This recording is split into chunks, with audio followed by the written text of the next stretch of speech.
Welcome to Behind the Paranormal with Paul and Ben Eno. When you get into bed at night and someone who you can't see gets into bed with you, what's going on? Could UFOs be living creatures? And how does Ben keep from being afraid when he's coming up against parasites in our cases? Hello, welcome to Behind the Paranormal. And this is our 345th broadcast with Paul and Ben Eno. And those unusual questions came from my co-host and partner in the paranormal, my dad. So we don't have a guest tonight. We have a wonderful open line show, which some people seem to think that is way better than having a guest. So we're going to start with our paranormal contest. Weekly paranormal contest, that is. Oh, maybe we should say it was supposed to be Gary Osborne from England, well-known philosopher, prolific author, and his past guest on the show has been very popular, talking about the nature of consciousness, and in this particular case, the binary nature of things, including the things in the paranormal, that indicate that life is something like a computer simulation, binary codes. However, he is under the weather tonight and had to bow out. We're going to reschedule him at a future date. I'm sorry, Ben. Go right ahead. All right. So last week's question was, what is another name for the abominable snowman? Well, I suggested the adorable snowman, but Ben wouldn't give me the prize, which went to Liz Kula of North Smithfield, Rhode Island, who called in during the show with the correct answer, the Yeti. All right, so this week's question is, what is the newest major airport in the world, or what is the newest major airport in the world to be considered haunted? Well, that's a really weirdly worded question, but hopefully you people out there understand it. It's not any sort of thing against you. Maybe I'm just reading it incorrectly, or reading into it very too correctly. much. All right, well, so if you nail that one, win a copy of The Giza Prophecy by what was supposed to be tonight's guest. Right. So, we can remember him through his books anyway, but he'll be with us again before too long. Anyway, let's move on to our emails. We always have a stack of emails on all sorts of questions from people not only in our listening areas, but also people who hear us on the Internet and people who hear us through our podcasts and this sort of thing. So let's just dive right in here. The topics are many and varied. This is from Connie L, and she's written to us before. I believe she's from Florida. She has not specified on this particular document. Well, maybe we don't need to know that. Well, perhaps we don't need to know. Hi, I hope all's well. I hear you on the radio sometimes, and I can see that you're both very busy. I have a question for you. A friend just told me that she's having some problems during the night, and she's very anxious about it. She wakes up feeling that someone is touching her and hugging her and squeezing her from behind. This has happened several times. Have you ever come across anything similar to this? If this continues, is there something that she can do about it? Thank you for your time. Please give my best to Ben. Oh. Okay. You can do that herself. Okay. Oh, there you go. Yeah, people don't know whether right to all of us or both of us. Well, in any case, yes, I have, Connie, heard of this sort of thing on a number of occasions. The most extreme case certainly was one we have talked about on the show, and that was one in which I think we were doing a show on extreme paranormal, something we do several times a year. And it was a particular man whom I knew in East Hartford, Connecticut, the town where I grew up. And he, one day, and I don't have it in front of me, but one day he came home from work. He was a single gentleman, bachelor, and worked in Hartford in the insurance industry, which everybody did when I was growing up. They either worked for the New Haven Railroad or the insurance industry. Came home, his door opened by itself. He walked in.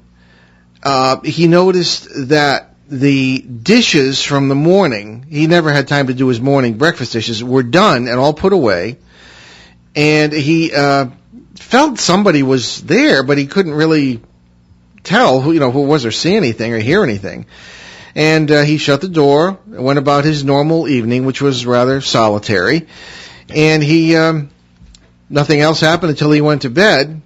And when he went to bed, he felt someone get into the bed with him, which was, a larger bed for one person at the time. And nothing else happened. I mean, he just felt that someone was there, and he could actually He was terrified, naturally. And he didn't turn over to look, but apparently there was this invisible presence. And this went on for exactly 1 year. And of course, this man I knew got used to it. I was a kid at the time, so I didn't witness any of this. But he was a reliable fellow. He belonged to our church, and I was a very good friend of my parents. But he didn't, he got used to it. And exactly 1 year to the day that this began, he walked up to his door. The door didn't open. So I said, what's going on here? And because he especially had gotten used to someone else doing his dishes. And this was certainly, in 42 years of researching the paranormal, this is one of the weirdest stories that I had ever heard. And of course, it was from someone I actually knew. So that was an extreme example of this. But one does hear of invisible companions. Children have them all the time, seemingly, some children. I have encountered these in cases where parents have asked me to investigate their children's, quote, invisible friends, unquote, and I have been surprised on a number of occasions to actually encounter an entity that does appear, or sometimes is not what it appears to be, but sometimes is. I'm thinking of the case in Florida in 2004, where I encountered a young, the woman was an employee of the hotel where I was speaking, and had pulled me aside and asked me, gee, would you have time to talk to my son? And sure enough, the child had an invisible friend, and the invisible friend was, I managed to communicate with it, and it was saying that it was a child who was born exactly 100 or at least exactly 100 years later than we were speaking. So the child apparently was born in, I think it was 2098 or something like that. Earlier than that, because it was the child was about 10 years old in 2004, minus 100 years, so whatever. But it was talking about an invisible, the United States as we know it either had never existed in this world, or in this parallel world, or didn't exist in anything like its current form. Florida was part of from what he said, some somewhat benign empire of some kind that existed on the east coast of North America. And whatever, don't ask me what this is about, but that's what came across. So one does encounter what apparently, according to our multiverse theories, are parallel world people, and sometimes non-people. So one thing that your friend could be experiencing here, certainly is Connie, is that there may be worlds that are rather somehow closely attached to her consciousness, in which she is married, or I don't know if she's married now, or has a person like this who is living with her or something like this, and the presence does not fully come through except in the forms of these tactile phenomena. On the other hand, your friend could have serious problems and might need to see a doctor. I mean, what you described could be a symptom, of schizophrenia or some sort of psychosis. So it does bear some sort of investigation. One thing that Ben and I always ask, Ben wants to add to this maybe, is that who else is seeing this, or who else is feeling this or hearing this? Because if you have a number of people to whom this same phenomena are occurring, then you're less likely to be nuts, all right, so to speak. Ben, do you have anything to add to this? What are your thoughts on this sort of thing?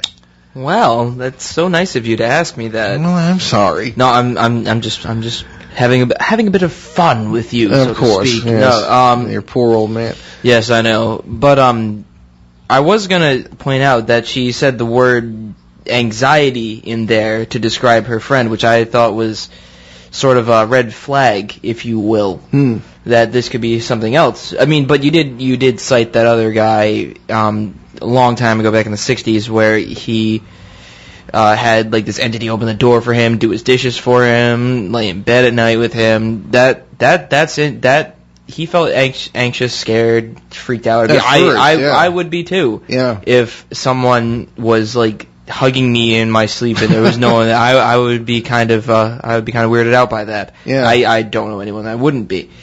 But The thing is there more to this?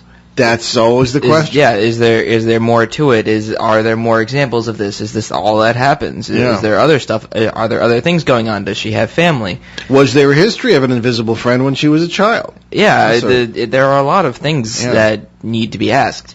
I mean, granted, it's like only like a paragraph long, and I don't want to like read into it more than I already am. Mm-hmm. Because right now I'm like drawing conclusions like, oh, it means this, it means that, and it's like, well, we don't really know. No, because we don't have enough information. It's like doing a physics problem. Like you have your formula and they only give you one part of it, and it's like, well, find out P and A, and then you'll find D. And it's like, wait, what? How can you do that if only one thing's given? Mm-hmm. So in order to finish this formula, we need other bits of information in order to complete it. Quite true. So the message there, Connie, is let us know anything else you can about this, or better yet, have the woman contact us herself, and we can perhaps get a little closer to finding out an explanation. But I think we did answer her question, Ben, that she asked if we'd encountered this before, and at least I have anyway. Okay, let's move on to UFOs. This is from L. Rodriguez in Austin, Texas. Okay, so L. Rodriguez writes, I have been completely fascinated by your discussion of UFOs as living things. By the way, he says no use of full name. I remember... I didn't. I just used L. You said his last name. The full name is the first name and last name. I used the first initial. Never mind. I remember some of the Roswell crash researchers saying that the material from the craft felt more like skin than anything metallic. Can you guys talk a little more about this? That's an interesting question. I really don't know that much about it, so you talk about it. Well, no, we talked. Who do we have the show? Anyway, we were doing a show a few weeks ago and this came up. The nature of UFOs, interestingly, and this comes from, it must be 2 years ago, wasn't it, with Ted Phillips from Missouri. Ted Phillips is a UFO researcher who has documented thousands, 3,000 to 4,000 examples of UFO landings. Yeah, we didn't have him on too long ago. It wasn't like 2 years ago. Wasn't? Well, anyway, he's documented a lot of landings that have left physical traces. And he noted, very interestingly, that the metallic disc form of UFO that people report seeing has begun to change to a more of an orb type manifestation. Now, orbs are just these balls of light. And the question arises, are they St. Elmo's fire? Are they ball lightning? Are they, and I've speculated a number of times that they may be living creatures because I've seen them with the naked eye, and we've run into them in cases very frequently. And the quote-unquote ghost hunters always point to these things as being, spirit orbs, jumping to the conclusions they always jump to. But what they are, we really don't know. So the UFO sightings have become more like that. That more people are seeing orb-like objects in the sky or even on the ground in smaller form than they are seeing these metallic structures that were reported very frequently in the 50s, 60s, and 70s, etc. So as far as speculating about living creatures, I mean, that is one possibility. We always assume these are, what, Ben, craft from other planets, right? Well, yeah, well, we haven't been told anything else, Well, no, I mean, but again, we always assume things are what they appear to be, and nothing in the paranormal is what it appears to be. Exactly. So you consider other options. Could these be living things? And it is true, according to my information, that people who have handled the research aspects of the material found at the Roswell crash, if indeed that was a UFO crash, have said that the material felt more like skin than it did any kind of metal covering for a craft. Yes. And yet, in that same case, supposedly alien bodies were found, and that the thing had a crew. So that's, we really don't know. That information has not been forthcoming. And in other crashes, supposed crashes, and other areas where UFO material supposedly has been found, that was one of the questions. That this stuff just didn't feel metallic. Oh, I remember, and we were talking about the donut thing. The donut thing. The donuts. The Maury Island case in Washington. Yes. Where the things were acting like living creatures. I mean, they were donut-shaped things in the atmosphere, and one of them seemed to be ill, and the others seemed to help it, and a bunch of slag came out of one as if it were regurgitating or throwing up, to be more graphic. I mean, who knows? I mean, any of these things is possible. And as we always say in multiverse theory, anything that can be conceived must exist somewhere or somewhen in all these infinite numbers of parallel worlds. Actually, I do believe we talked about this on an open line show. My bad. Might have done, yeah. Yeah, okay. I recall that. Yeah. So I don't know what else there really is to say about that, L. Don't get in trouble with Ben again. Hey. I think that's a big possibility that needs further research, that these could be, or at least some of them could be, living creatures. I do remember, and this did come up in the other show, that some astrobiologists, or what used to be called exobiologists, people who study the possibilities of alien life, have considered the possibility of creatures that live in the atmosphere, especially on gas planets, such as Jupiter or Saturn. Not saying there's life there, but on planets that might be hospitable towards some sort of life. And of course, we always say, well, what do you mean? Why does life have to be like ours? Life as we know it. And it seems that, taking a cue from Sir Fred Hoyle, the great astronomer, who believed that life was the rule in the universe, not the exception, there could be life everywhere, everywhere. We see it among worlds, between worlds, amidst all sorts of bizarre circumstances. Quite frankly, it's just stupid to think we're the only intelligent life out there. Oh, of course. Well, one of the things that really shook people up and that astrobiologists paid a lot of note to was a number of years ago when volcanic vents were discovered in the floor of the Earth's oceans, creating an entire, fauna and flora, biosphere, or part of the biosphere, that simply did not depend on the sun for its existence. All biology on Earth was assumed, here's the word again, assumed, to be dependent on the sun. And these things were dependent on, essentially, elements coming up out of the ground that were volcanic, and sulfur dioxide, things that we would be poisoned by, and they thrived upon it. A totally unknown species on our own planet.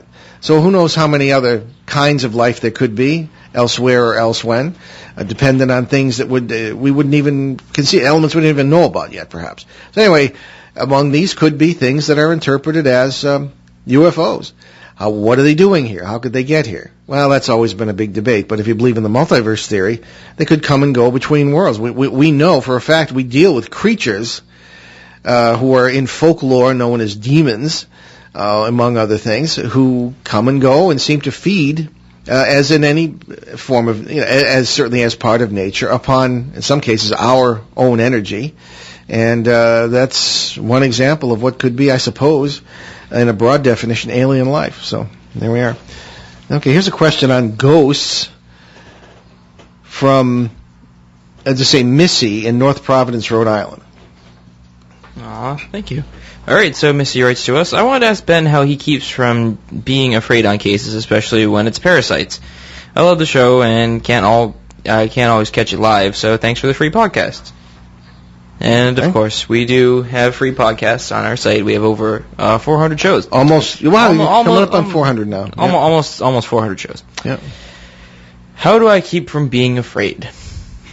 Well, it's not really that hard, actually. I mean, it's like there are a lot of things that sound hard, but really aren't that hard. It's one of those things where you're around it so much that it just doesn't even bother you anymore. It's like being grandfathered into the paranormal world, you might say.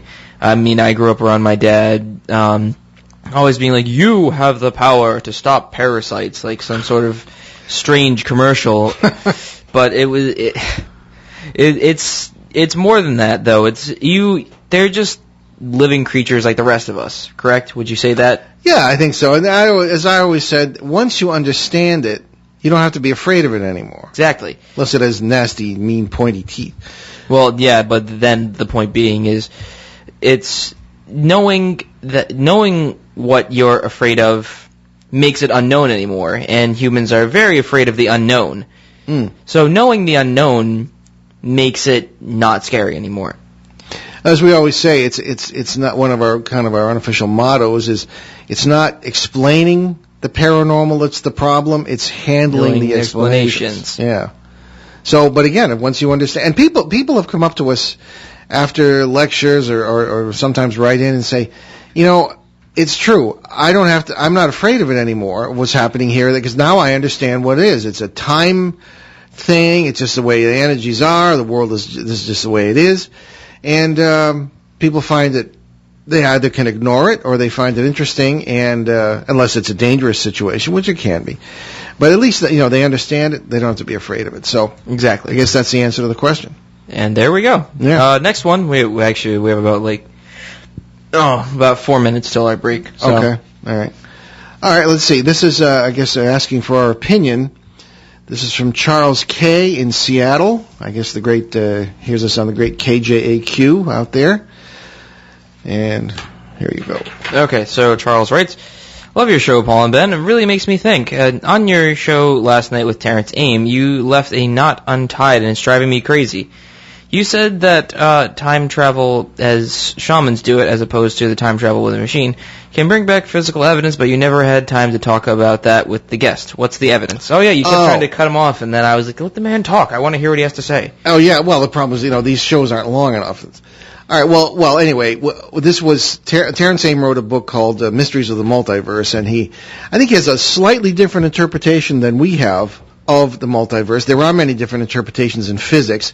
I think most physicists at this point have kind of thrown up their arms and, accepted the multiverse idea, but which interpretation of it? Our particular our experience, because my background is in theology and philosophy, and I have not and journalism, and I have not sat in too many physics classrooms. So our experience of it is that these are fully fledged worlds in concrete physical reality that actually exist side by side. Others interpret the multiverse as being our world that we see, maybe a few others, and a bunch of unfulfilled worlds that don't really come into existence fully until they encounter ours or until someone notices them or something of that kind. And then there are all kinds of other interpretations as well. So I think when we're dealing with the issue of time travel, our interpretation would be, as some shamans have told me, particularly ones in Australia and Quebec, that you can, with your mind, control to a certain extent certain world boundaries or what worlds you're in, what realities you're in, but it takes a lot of training. And as it is, when you look at it, we do move through many worlds each day anyway. Each, I suppose, fragment of a second, you might say in a simplistic way, is a world unto itself.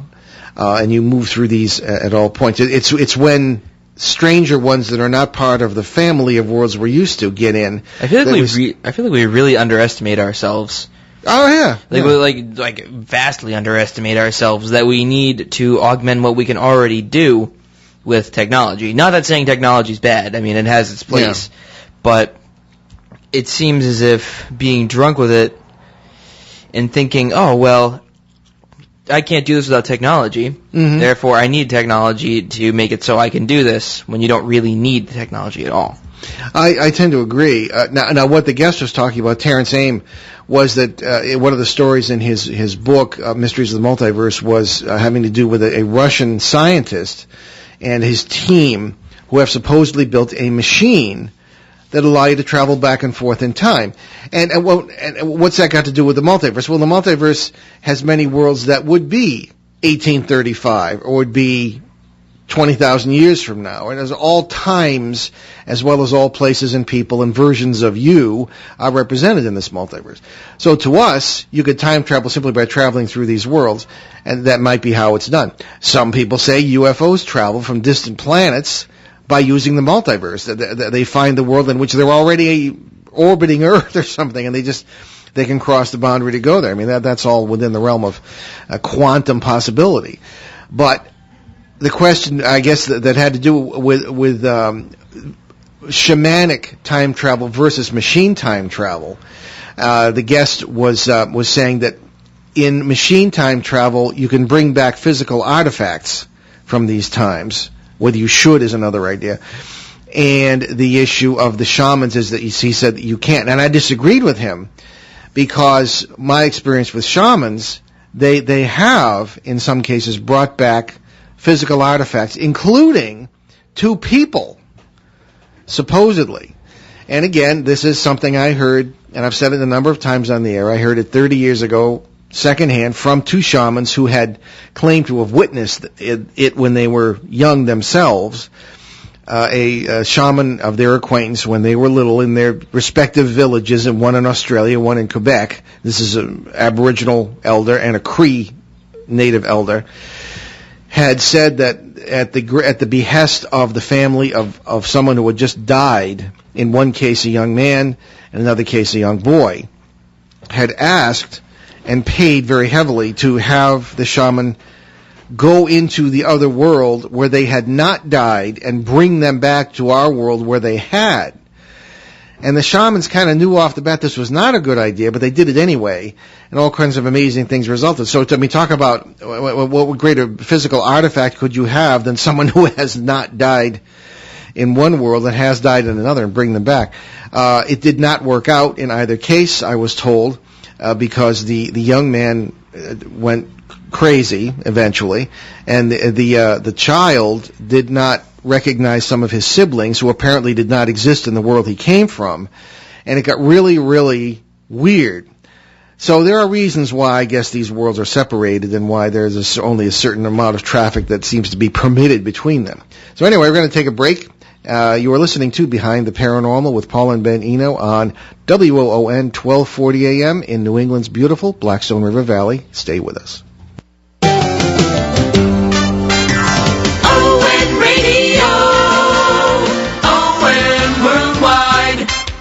Hi, I'm Margaret from Woonsocket. I listen to Memory Lane every Sunday, 1 to 4 on WOON 1240.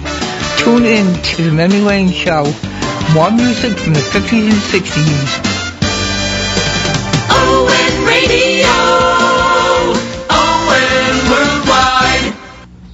Okay, and we are back with our impromptu open line show. Our guest couldn't make it tonight, and we're going through some emails and different questions.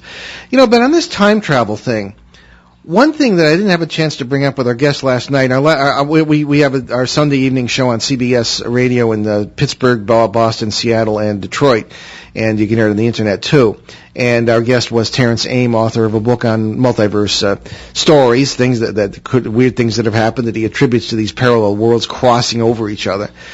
And it was, what about microbes?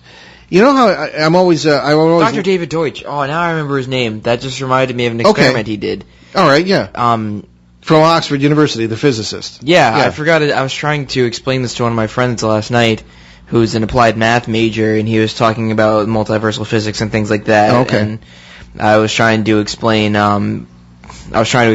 like Dr. David Deutsch's theory, but I couldn't remember his name.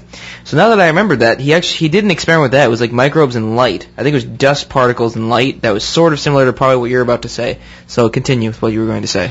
Oh, well, I don't know if it is similar, but what I was talking about, you're talking about bringing things back from the past or the future, or, you know, there may be, well, you remember what happened supposedly when the Europeans arrived in America.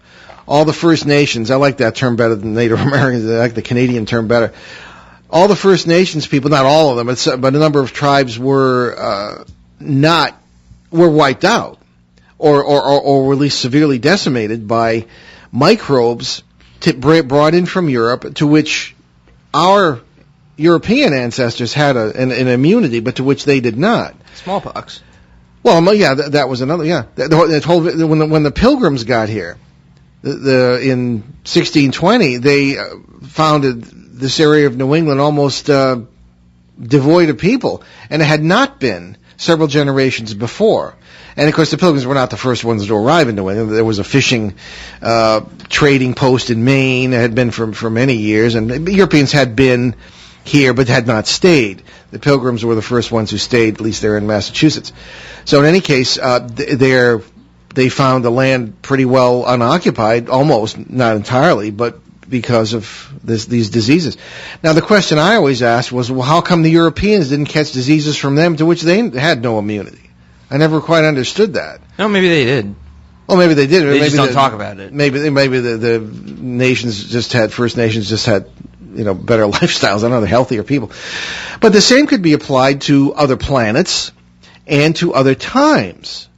If you were to go back in time or go forward in time to a distant past or a distant future, then you might bring back microbes, unbeknownst to yourself, because you obviously can't see them, they're too small, that might infect people from our own time.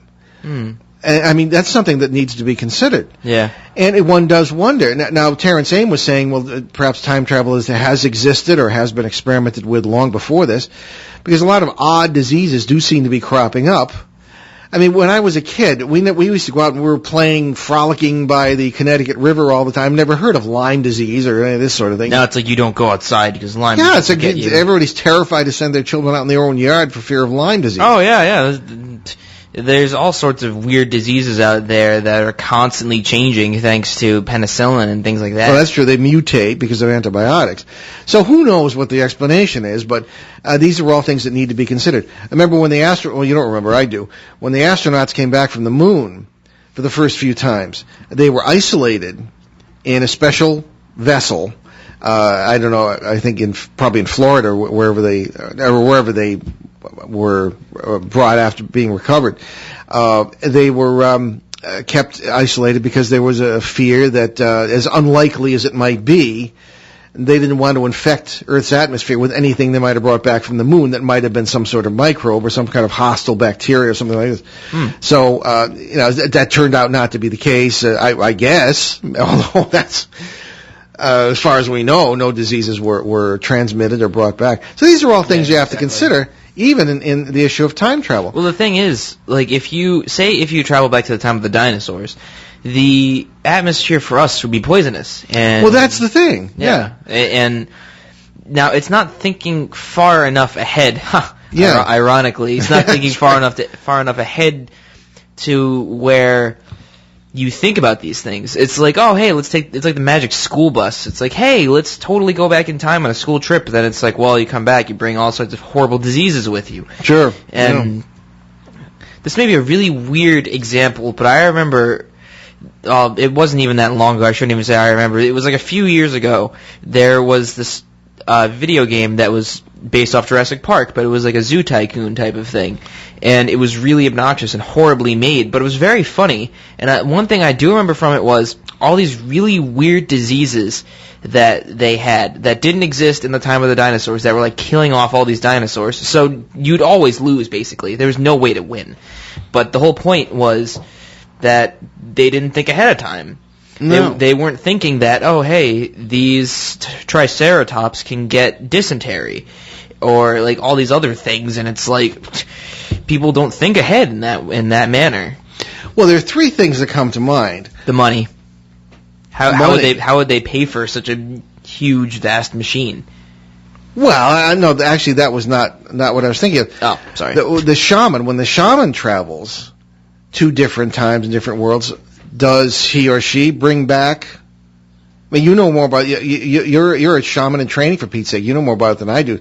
Is that does not seem to be a problem? Not that I know of, no. Okay, and it does seem to be a physical experience. I mean, if the guy's pulling people who are dead here and not dead there and pulling them back into this world, that's a pretty physical thing. Well, the way it seems, anytime you force something, horrible things happen as a consequence. I mean, people use psychedelics to induce spiritual experiences, but that's like trying to light a building on fire with a nuclear bomb, or trying to open a door with a grenade. Right. It's ludicrous. I mean, if you think of it in that way, it's crazy. But people don't think of it like that. That your sledgehammer approach to the paranormal or time travel or science is inadequate and therefore unnecessary, because we can already do this stuff already if you really take the time into it. But being good, wholesome Westerners, we like having instant gratification, so we don't take the time to learn these things. Figure you need a machine. Yes. Yeah. Yeah, it's like, oh, hey, you want to learn everything? Internet. That brings up something I don't want to bring up right now because I don't know. Well, in any case, another thing that the time travel thing makes me think of, and this whole issue of microbes or whatever, is just what you said, the toxicity of the atmosphere in the remote past. If and this came up on the show the other night, the Paluxy River fossils and the various the one from Kentucky he mentioned, where there's a fossilized footprint of a human. Not only a human foot, but a human shoe, apparently stepping... Size 13 leather. Yeah, size 13 leather. You can even see the strips of the leather stepping on a trilobite, because at that time that area was was a seashore, all right? And I mean, what the heck is this? I mean, those things lived from 500 million to about 150 million years ago. So what's going on here? So if this was a time traveler, I hope the poor schmuck had some kind of spacesuit on or something, because the air would have been toxic. Never mind any microbes. Yeah, exactly. Would have eaten them alive. So this is another question. How long did these people last? And then in the Paluxy Riverbed, fossils that I've seen with my own eyes, you've dinosaur footprints with human footprints side by no shoes this time. Human footprints side by side. I mean, what's all this about? How did that happen? Well, if we're having trouble now trying to comprehend something like global warming, where we're now just starting to realize the climate doesn't stay static, imagine how it would be in a few hundred years if someone travels into the future. Like, imagine how different everything would be. Well, we know the climate's not static. We just think people just don't make the connections because it's not politically correct. I don't know. Anyway, politically correct to know about everything. Is political correctness enters into everything. You know? Exactly, yeah. Which is no. What we're saying, and we don't get into politics in this show, but the climate of the planet is never static. It's always changing. And the sunspots, the wobble of the Earth, its rotation, the whole business, the movement of the poles that happen. And I'm sure that we have done the climate absolutely no good. No, but whether we're entirely responsible for this ridiculously warm spring we've had, I don't know. Well, Mother Nature prevails, no matter what. Mother Nature, there's always some way to balance things out. Indeed. And it might not be gentle, but it does happen. Anyway, so the point being that the climates in the remote past and the remote future are probably very, very different. So there we are, and I hope the guy who was in bare feet, I don't know. Because the question is, were there people at that time? That obviously doesn't seem to be likely. The Flintstones. Right. There is evidence that we have gone, as we say, from, I suppose, stone tools to power tools at least 4 different times. Many of the ancient cultures in the world maintained that as part of their folklore. Mm-hmm. And that natural disasters or wars or something has almost wiped out the human race several times. There so is some evidence we for that. really haven't changed that much as a species. No, unfortunately not. We seem to. We like to think that we've changed, but we don't. But the question is, that goes back. The human race is maybe 2 million years old. What was going on during all that empty time? But when we're dealing with 150 million years, as in the case of some of these fossils, well, how did that happen? How did they get there? Were they aliens? I mean, and I always think of another multiverse thing where people have been known to disappear, literally in front of the eyes of others at times, and have never been seen again. Where did they go? I mean, were they transported back to that sort of thing? And then one thing that came up too last night in this discussion was what I guess it's generally known as the grandfather paradox. In other words, if you go back in time and shoot your own grandfather, how can you be born, and therefore how can you go back in time and shoot your own grandfather? Well, in multiverse theory, that's not how it works. When the world in which you were born is one stream of time and space, and you go back into another and you shoot your grandfather, it makes absolutely no difference. What you do is you create literally another universe and another time stream in which the guy never existed and in which you won't be born. But you're not only born in the one you have been born in, but in billions of others in which this didn't happen. That's how it works in quantum mechanics. I'll smile and nod. All right. But Terrence seems to think that there's sort of a mixture of those two. And anyway, who knows about this? But I think these are things that need to be considered. If any of you out there are considering a trip to getting in your DeLorean, 1920, or getting in your DeLorean, driving 88 miles per hour, or going to visit, or as he said last night, going to visit the Eloi 800,000 years in the future, as in the H.G. Wells story, Time Machine. Yeah. Anyway, good luck. That was a cute comment. There are of course many other considerations, but we'll leave that for our next show with Terrence Hain. Maybe why don't we do it on this station? Sure. I think that's you're in charge of scheduling. So. All right. Okay. All right. And here's another one. This has to do with YouTube, and it's from Billy J in Wrentham, Massachusetts, right in our local listening area. All right. So Billy writes to us. Hi, Paul and Ben. Your show is great. I remember during your show with Linton Moulton how on those sounds being heard around the world that there were copycat videos about it on YouTube. I see a lot of weird videos on there, and I wonder if there's any way to tell the difference between the real and the fake ones. Any suggestions? That's a good question. It is a good question, and I am not a sound expert, so I don't know. Well, you're closer to it than I am, but I did have.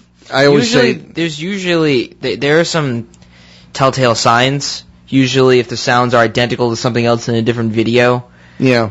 And it's really hard to find other accounts of it on YouTube. YouTube is a very sketchy thing. It's very much like Wikipedia, where anybody can put anything up and claim that it's true. Yeah. Huh. So you really have to be very wary of where this comes from. Sorry for the rhyme. You really have to just look at it and, I don't want to say guess, but take an educated stance on it and say, well, could this be this? Could this be that? Could this be somebody making a noise with their computer or something like that? Well, a little background first, for those of you who did not hear our show on this. Linda Moulton, of course, a renowned science journalist, very dear friend of ours, on our show frequently. She's also on Coast to Coast AM with George Noory very frequently. And she has kind of made a study, and one of the subjects we were talking about with her last time she was on with us was the issue of these sounds that are being heard all over, supposedly being heard all over the world. Some of them sound metallic. And, of course, certain people have jumped on this and said, aha, the trumpet of Gabriel signaling the end of the world. There have been other sounds that sound more like booming or like artillery fire. I myself grew up in central Connecticut, not far from the Moodus noises, as they were called, well known to the natives and well known to other people as sounds in that area. And that has been pretty much judged to have been seismic in nature now, having to do with the movement of a number of very small faults. New England, believe it or not, is full of earthquake faults. It's just we haven't had a big one since the early 19th century. And when we next have a big one, it probably will not be a pleasant experience. But in any case, there are these faults, and these sounds were attributed to that. Also, there are only 10 minutes. I didn't give our phone numbers. I'm always doing that, or not doing that. Anyway, it's okay. There's always next time. There's always next time. All right. So in any case, there are a number of YouTube videos with these sounds on them. One of the first, I think, came from South or Central America, and it's rather spooky and creepy. And then a number of these sounds, as it came up on this show that we were doing with Linda Moulton, how she believes, and other experts believed were copycats. I know the same sounds were taken and put in a different locale. So I'd say look for that, as Ben suggests, if the sounds are the same. Also, from a photographic standpoint, even from a standpoint of drama, if they seem to be hamming it up, sometimes there are people in these films. There's one where it was at a radio station like this one, only it was in Texas, and people were saying, aha, do you hear that? Come on outside and hear this sound. And they took all the stuff outside, and you could hear it, and they're running around the parking lot going all goofy. What is that? What is that? And, I mean, if they ham it up, I don't know, I might have some doubts about the legitimacy of this thing. They could be delirious, I suppose. So I would just say use your good judgment. Obviously, photographically, there are ways to tell if things have been faked, but this is more of a sound thing. Photographically, you have all sorts of Godzilla-like monsters attacking villages and jumping out of the water, and obviously these are faked. The trouble is that with the photoshopping and the video editing software you have today, you can put anything in a film and somebody's going to believe it. So it has really, I suppose, affected in a negative way the validity of photography as evidence, which is why if we're ever on cases and take photographs, which we do frequently, I don't accept any that I have not taken myself or that Ben hasn't taken, because we know they're not fake.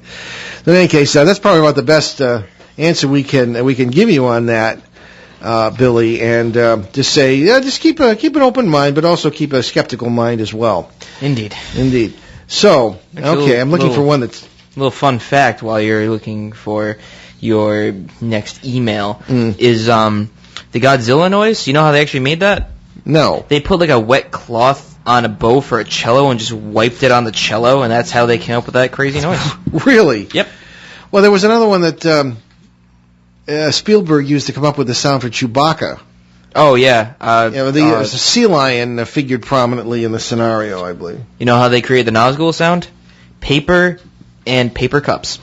In Lord of the Rings? Yes. Interesting. I don't know how they did that, but they did. It's amazing what you can do with a paper cup. Indeed. All right. Okay. Well, all of these are very, very much too long to begin now, so I think we're going to have to leave these for another day. I will perhaps... I think we can perhaps give a bit of one of the news stories here. Because we never actually have time to do it. Yeah, it was supposed to be paranormal news. So now I think we actually have perfect timing. Yeah, okay. Well, here's one here. This is a contactee, UFO contactee, who claims he was transported to Saturn. Aha! Here's our connection with those creatures that live in the atmosphere of gas planets. Saturn. All right. Mark, whose name I can't pronounce, writes, I wish to... This is from our friend Lon Strickler, by the way, and his excellent site, phantomsandmonsters.com. I wish to report when my uncle was in the Navy and we were visiting him in Norfolk, Virginia, something happened to me in 1964 when I was 7 years old. It might have occurred where we lived in Dixon City, Pennsylvania at the time, and I still live there. Without any hypnotism, the following story... items are crystal clear. I remember seeing a flying saucer that was in a grove. Then the next thing I remember was a military man saying for me to look out the window at Saturn's rings. That's interesting. What kind of military? The planet was huge. I would say about 18 inches in diameter, looking out the window with a saucer. I guess that's pretty big. The saucer looked close to the Lazar saucer sport model. Lazar, what's his first name? Kenneth Lazar? Tony? No. He claims to have worked at Area 51. Frankly, I think he's in the pay of the government to send out false information. But anyway, he claims he worked at Area 51. He claims he worked there. He wouldn't be saying anything. Bob Lazar. Yeah, he wouldn't be saying anything. Yeah. He refused to come on this show, by the way. Mm-hmm. Yeah. So in any case, he claims to have worked at Area 51 in Nevada, where I was chased across the desert on one occasion, and he was working on alien craft to back engineer them, try and find out how they worked and all this business. Well, this is apparently a memory from some kid when he was 7 years old. I mean, I don't know if you want to put much stock in that, but again, these things happen. We've had the contactees on our show a number of times. We've heard some pretty crazy stories on this show. We have. And we just got an interesting book. We're going to have this young lady on, Diane Zeman. The book is called No Earthly Idea. We just found it in our mail bin here at the station. And her case was very interesting. She contacted us because she believed it was a multiverse kind of a thing. A creature on their California property, among many other things, a creature running at amazing speeds that they actually got some photographic evidence of, and kind of reminded me of the Roadrunner or the Wile E. the Coyote or something. Yeah, he's ordering stuff from Acme. And you remember that case? We were talking with it. I do remember. Yes, yeah. It's coming back to me now. Matter of fact, I said Ben did a lot for her in their long conversation on that. So anyway, we will be scheduling her, and we'll talk about that weird creature. A lot of weird creatures out there in the multiverse. So. Indeed. All right, so how much time we got? We have about 4 minutes. Okay. Well, why don't we take a leisurely trip through our announcements here then. And again, we apologize. Gary Osborne was supposed to be our guest tonight, but we will reschedule him soon. We're going to give him about 2 weeks to get better. And again, it is 11 o'clock in England when our show comes on here at 6, and we end up having to figure that into our scenarios with our British guests or guests from Europe. Okay. We have a caller. Okay. A few minutes. All right. Good evening, guys. Okay. We got. Yes. Hi, you're on Behind the Paranormal. Hey, good evening, guys. This is Bob from Cumberland. Hello, Bob. Hey, listen, I have just a little quick, we're talking about different dimensions and stuff. Here's an interesting, under the heading Time Slip. A fellow by the name of Rudolph Fenz Sr., that's F-E-N-Z, Sr., went out for his usual constitutional back in 1876, went out for his walk, and was never seen again. Well, 74 years later, in June 1950, in the middle of busy Fifth Avenue Manhattan traffic, he appears out of nowhere and gets hit and killed by an automobile. Really? And the driver swore the man literally appeared out of nowhere, and he had no chance to stop from hitting him. But here's the thing. They've got physical evidence, and New York City Police Department has physical evidence, because here's the corpse was dressed immaculately, and his clothes looked new, but almost a century out of date. According to police records, he wore a black coat, a wide-rimmed hat, trousers, and odd shoes that fashioned in the archaic 19th century style with oversized buckles. Coins long out of general circulation were found in his pockets, some retaining the mint luster. In his billfold, there was U.S. banknotes with dates preceding the 1870s. And finally, in his wallet, there was crisp calling cards with his name engraved on it, Rudolph Fenz Sr. Well, thank you very much, Bob. We're going to check that out. I've heard of many cases like that, but that particular one has escaped me. We're almost out of time, but thanks for the call. We're going to check that out. We should do a show on that. But yeah. Yeah, disappearing guys. I love your show, guys. Keep it up. All right. Thanks a lot, Bob. Okay. So many thanks to those who attended our program in Montpelier, Vermont on May 5th and donated to the Cure Search Cancer Walk for Children in honor of Team Libby and our little cousin, childhood cancer survivor Libby Koulis. You helped put Team Libby over the top in donations. Thank you. All right, so find out more about Libby and how you can help in the What's New section at www.behindtheparanormal.com. This Thursday, May 17th, Ben and I will be presenting at the Nature's Store, 151 Chase Road in Portsmouth, Rhode Island, from 5 to 7 p.m. It's a great place, fossils, rocks, crystals, and us on that particular day. And www.natures-online.com. So come check us out if you can. So we'll also be appearing in Torrington, Connecticut on July 19th and Suffolk, England on September 22nd. So watch for more info on those events. And we remind you can get all my books on Barnes & Noble Kindle and Amazon Kindle and Barnes & Noble Nook. And check us all out on BehindTheParanormal.com. Don't know why I have to thank myself here. So. Well, that's true. I will do so. Thank you, Ben, our outstanding producer tonight. And we'll see you on next Monday, May 21st, when we will welcome author Mac Maloney for a look at UFOs over the battlefield. So on the CBS edition on Sunday, May 20th, in Boston, Pittsburgh, Detroit, and Seattle, we will be on www.newskyradio.com as well. We'll be back into the Rendlesham UFO case with two former Air Force witnesses who have not been heard from, Monroe Nevels and Lori Rayfelt. Okay, and we're out of time, so we'll save the quote for next week. Well, we can stretch it a little bit if you really want to. All right. Anyway, this is from Albert Einstein, the dear old guy. My religion consists of a humble admiration of the illimitable superior spirit who reveals himself in the slight details we are able to perceive with our frail and feeble minds, unquote. All right, thanks for joining us on our great cosmic journey, and we will see you next time. Return to this radio frequency 167 hours from now for another edition of Behind the Paranormal with Paul and Ben Eno.